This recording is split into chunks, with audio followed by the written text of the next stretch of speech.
안녕하세요. 법도서 옥변 옥성기 변호사입니다. 반갑습니다. 안녕하십니까 변호사님. 예, 변호사님, 공소청법 중대범죄수사청 조직 및 운영에 관한 법률 약칭하여 중수청법 관련 공소청의 보안 수사권 존치 여부에 대해서 알려주시기 바랍니다. 기존 경찰 국가수사본부의 중대범죄수사청, 중수청까지 행정안전부의 신설에 수사권을 집중한 중수청법, 검찰청을 폐지하는 공소청법이 올해 10월 2일 시행되면서 수사 기소 분리를 대원칙으로 하는 검찰개혁은 사실상 마무리 단계에 접어들었습니다.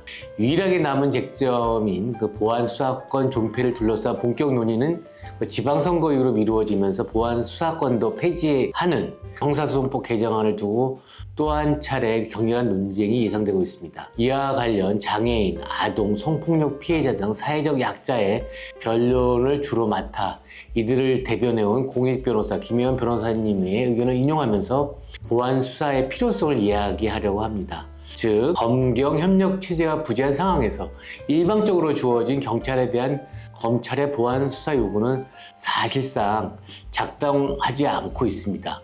공소청법 제56조 제1항에 의하면 검사는 수사와 관련하여 사법경찰관리 및 그 관련 법령에 따라 사법경찰관리의 직무를 수행하는 사람의 의견을 존중하며 사법경찰관리 등의 수사가 적법하게 이루어질 수 있도록 하여야 한다고 규정되어 있고, 제2항은 사법경찰관리 등은 범죄 수사와 관련하여 검사의 요구, 요청 및 협의, 지원 등을 존중하여야 한다고 규정함으로써 검사와 사법경찰관리의 협력관계를 규정하고 있습니다. 그러나 이 규정만으로 부실 수사에 억울한 피해자를 구제할 수 없으며 경찰의 사법적 통제를 위해서라도 검찰의 보안 수사권은 필수 불가결합니다. 사건 안장이나 사건 초기에 발생할 수 있는 부적절한 방향의 수사를 조정하려면 보안 수사권이 필요하며, 기소권자 입장에선 사건 초기 수사가 잘못된 방향으로 가지 않도록 하기 위해 보안 수사권을 활용할 수밖에 없습니다. 특히 경찰 및 특별사법경찰이 수사 종결권, 즉 불송치 결정 권한을 갖게 된 상황에서 더욱더 그러합니다.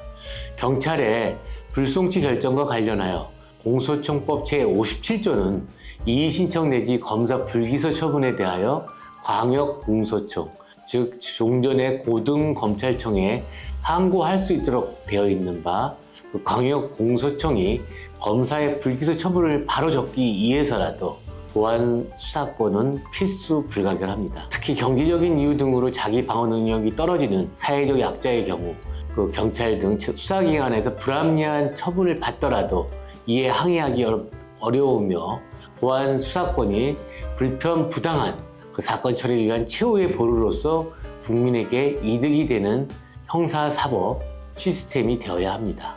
보안 수사란 경찰이나 중수청과 같은 1차 수사기관이 사건을 송치했을 때 기소 여부 판단이나 공소 유지에 부족한 부분을 검찰이 2차로 수사할 수 있도록 하는 절차입니다. 검찰이 수사 통제를 해야 하는 이유는 역사적으로 검찰은 경찰 수사 통제를 위해 만들어진 조직이며, 국가가 법률 전문가를 공무원으로 임명한 것 역시 적정한 기소를 담당하게 한 것인 만큼 수사 통제를 맡겨야 합니다.